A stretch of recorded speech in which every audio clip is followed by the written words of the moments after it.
भरत तिवारी हत्याकांड के बारे में तो आपने सुना ही होगा। लोगों के जुआ पे, सोशल मीडिया पे चर्चा का विषय बना।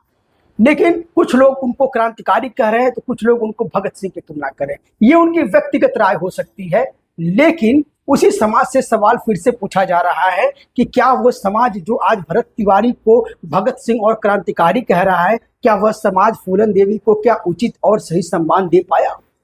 जहां भरत तिवारी के हत्याकांड के बाद लोग उनकी तुलना भगत सिंह के कर रहे हैं, वहीं फूलन देवी जिनका बचपन छीन लिया गया, सामूहिक बलात्कार व अत्याचार और शोषण की शिकार हुई, उनके पूरे जीवन को सिर्फ एक डाकू शब्द में समेट देना, क्या यह वास्तविक इतिहास के साथ न्याय हो पाएगा? अब सवाल यह नहीं है कि भरत तिवारी के को क्रांतिकारी कहने का मैं विरोध कर रहा हूं। सवाल यह है कि आखिर समाज की ये दोहरी मानसिकता क्यों आ जाती है? क्यों समाज जाति और वर्ग के नाम पर किसी को उपेक्षा या किसी का महिमा मंडन करती है? आपको पता होगा, फूलन देवी जिनका कम उम्र में विवाह हो गया, सामूहिक बलात्कार किया गया, 22 ठाकुरों के द्वारा सामूहिक बलात्कार किया गया, और इस शोषण उत्पीड़न से ये तंग आकर परेशान होकर वो हथियार के रास्ते पर जाती हैं और वो एक बागी बनती है। वो बागी बनती है तो किसी समाज को नुकसान नहीं करती है, बल्कि वो उन अपराधियों को हत्या करती है जिन्होंने उनका बलात्कार किया था, और फिर उन्होंने आत्मसमर्पण के माध्यम से एक सार्वजनिक जीवन जीने का प्रयास किया, और जेल में रहकर जब वह जेल से बाहर आई तो वो लोकतांत्रिक रास्ते पे चलते हुए मिर्जापुर लोकसभा से संसद तक पहुंचती हैं, और वहां पे महिला उत्पीड़न, बाल विवाह जो है, ऐसे मुद्दों को उठाती हैं और जो एक कठोर कानून का रूप लेता है।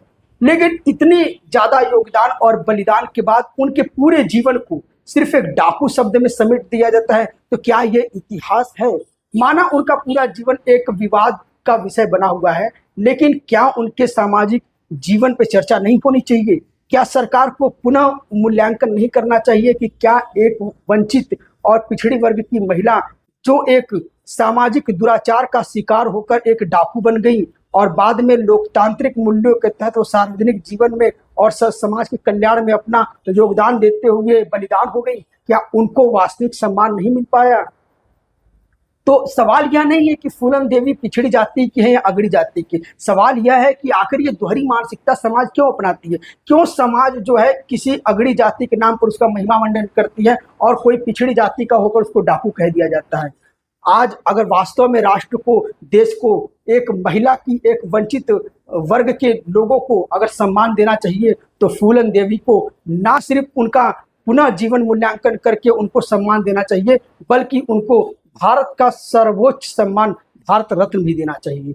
तो सवाल आपसे है कि क्या आप भी यह मानते हैं कि फूलन देवी के साथ अन्याय हुआ है और उनको भारत सरकार द्वारा भारत रत्न देना चाहिए? तो कमेंट में अपनी राय जरूर दें। Thank you very much.